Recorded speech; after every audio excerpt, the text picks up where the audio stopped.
वर्ष या महाराष्ट्रामध्ये राजकारण माझ्यासारख्या कार्यकर्त्यांना सुद्धा निश्चितपणे अनुभव 2009 सालामध्ये ज्याला बाहेर अंतुरच साहेब उभे होते त्याला आनंद गीते काय बोलले आपण सर्वांनी सुद्धा अनुभव हिरवा साप म्हणून त्यांची संभावना पद्धतीने केली गेली. होय, मी सर्वधर्मपेक्ष विचाराचा साक्षीदारच आहे. काही कालावधीमध्ये कदाचित समज गैरसमज निर्माण झाले असतील. कधी प्रचंड पद्धतीची टीका आयुष्यभरामध्ये त्या ठिकाणी केली नाही. याच आनंद गीतेने 2009 सालामध्ये याच मतदारसंघामध्ये आंदोलन सेवांच्या विरोधामध्ये निवडणूक लढवत असतानाच ज्या पद्धतीने हिरवा साप आणि त्याला ठेचलं पाहिजे, त्याला घालून टाकलं पाहिजे, हे शब्द आनंद गीतेचे आहेत. मी म्हणतोय खोटा असेल, मी राजकारणात त्या ठिकाणी निवृत्त घेईन हे आज या कार्यक्रमाच्या निमित्ताने आपल्याला सर्वांना या ठिकाणी सांगायचं. आंदोलन सेवासारखा एक धर्मनिरपेक्ष नेता या महाराष्ट्राने निश्चितपणे अनुभवला. जातीयवादी शक्ती काय पद्धतीने आपले बोल त्या ठिकाणी करू शकतायत या मतदारसंघाने आनंद गीतेच्या रूपाने सुद्धा अनुभवलं. हे कधी तुम्हाला मला तरी काही नाकारता येऊ शकणार. राजकारणामध्ये आम्ही वावरलो, त्या सिद्धांताची भूमिका घेतच त्या ठिकाणी म्हणूनच आज राष्ट्राची गरज आहे, आज राज्याची गरज आहे. आज आपल्याला सर्वांना मुख्य प्रवाहामध्ये त्या ठिकाणी आणायचं आहे. होय, आम्ही दावा त्या ठिकाणी करू शकतो. अजितदादांनी एनडीएमध्ये सहभागी होण्याचा निर्णय घेतल्याच्या नंतर त्याच्या अगोदर उद्धव ठाकरेंच्या सरकारमध्ये सुद्धा दादा त्या ठिकाणी होते. नवाब मलिक साहेब अल्पसंख्याक खात्याचे मंत्री होते. अल्पसंख्याक विभागाला निधी वाढवून देण्याची परवानगी दिली गेली नाही. अजितदादा या इंडियाच्या सरकारमध्ये आल्याच्या नंतर आज ती परवानगी दिली गेली. त्याला एकनाथ शिंदे साहेबांनी मान्यता दिली, देवेंद्रजींनी मान्यता दिली. माझ्या मतदारसंघामध्ये 13.5 कोटी रुपयाचा निधी मला देता आला. हे आज मला या कार्यक्रमाच्या निमित्ताने ठिकाणी सांगायचं. एवढं अप्पाबाई तुम्ही तुमच्या भावना या ठिकाणी व्यक्त केल्या. तुमच्या भावनेपासून आम्ही दूरापासून मान्यता केली.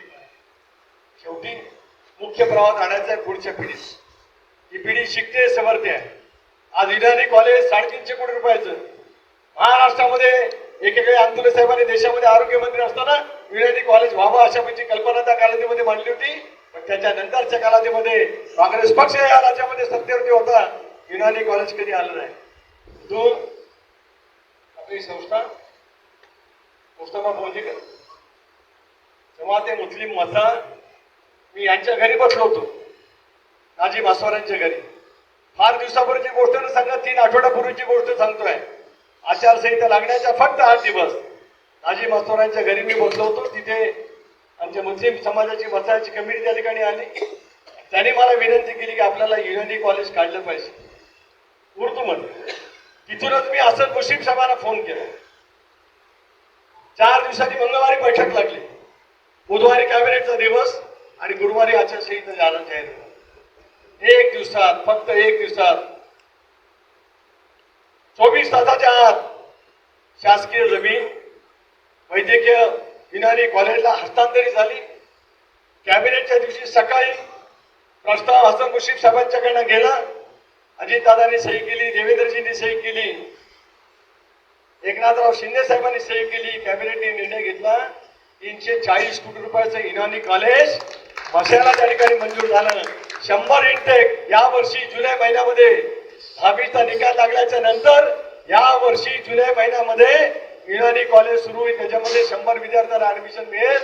बहुतांशी अल्पसंख्याक सर्वांच्यासाठी आहे. जास्तीत जास्त युनानीचं शिक्षण घेणारा वर्ग कुठला असेल तो माझा अल्पसंख्याक समाजातला आहे. त्यांना जर का युनानीचं शिक्षण मिळालं तर ते आयडिओलॉजीच्या विरोधात आहे का बरोबर आहे? शिकले पाहिजे, समजले पाहिजे. युनानीमध्ये त्यांनी पदवी त्या ठिकाणी घेतली पाहिजे. आजारी असलेल्या माणसाच्या वरती त्यांनी उपचार त्या ठिकाणी केले पाहिजेत. 100 बेडेड हॉस्पिटल त्याच मशा तालुक्यामधल्या त्याच परिसरामध्ये त्या ठिकाणी होईल. आणि त्या युनानी कॉलेजच्या माध्यमातून अल्पसंख्याक समाजासाठी आवश्यक असणारी भूमिका सलीमबाई 2009 सालामध्ये तुम्ही माझ्यासाठी पाठीमागे उभा राहिलात. आज या गोष्टीची आवश्यकता असताना हे घडू शकलं. एनडीएचं सरकार असताना, राज्यात महायुतीचं सरकार असताना मनाचा प्रामाणिकपणा दाखवला, संवेदना दाखवली. त्याच पद्धतीचं काम आपल्याला त्या ठिकाणी करता येऊ शकलं. इथे साहेब 30 वर्ष या लोकांनी तुम्हाला ताकद आणि शक्ती दिली. केंद्रामध्ये तुम्ही नरेंद्र मोदी साहेबांच्या सरकारमध्ये मंत्री होता. 5 वर्षामध्ये तुम्हाला रोजगाराचं एक साधन निर्माण करता आलं नाही. तुम्ही वाजपेयीच्या सरकारमध्ये ऊर्जा मंत्री होतात, तुम्हाला एक प्रकल्प आणता आला नाही. या सुनील तटकरेकडे 8 महिने ऊर्जा खातं होतं. राज्यामध्ये 12 नाही 18 तास भार निर्माण होत होतं. शून्यावरती भार निर्माण आणणार हा सुनील तटकरे आहे. या कार्यक्रमाच्या निमित्ताने टाइम्स डिजिटलला लाईक करा, सबस्क्राईब करा, शेअर करा आणि बेल आयकॉन दाबायला विसरू नका. पाहत रहा टाइम्स डिजिटल.